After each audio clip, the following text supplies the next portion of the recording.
দুপুরবেলা রান্না বান্না হয়ে গেল বন্ধুরা। কি কি রান্না করেছি তোমাদের তো বললাম যে এই রান্না করব।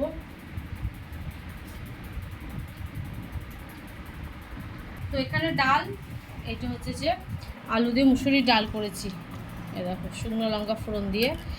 আর এইটা হচ্ছে যে চর্বি দিয়ে চচ্চড়ি, পুঁই শাকের চচ্চড়ি চর্বি দিয়ে করেছি, দারুণ সেন্ট বেরোচ্ছে চর্বির, আহা। আর এখানে আছে ঝিঙে আলু পোস্ত, এখানে আছে এটা হচ্ছে যে ওই ভুলেও যায় করমচা তো না, জলপাইয়ের টক।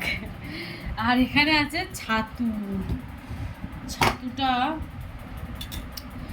ছাতুটা হচ্ছে যে বড় ছাতু এনেছিল তোমাদের দাদা ভাই। তো এটা সর্ষে আদা রসুন দিয়ে দেখো ছাতু, তো ছাতুটা ঝাল করেছি, আলু টালু কিছু দিইনি, শুধুই পেঁয়াজ দিয়ে ছাতু, বড় বড় ছাতু ছিল তো, দুটো ছাতু ছিল, তো এটা ছাতুর ঝাল। তো আজকে দুপুরবেলা আমাদের এই মেনু।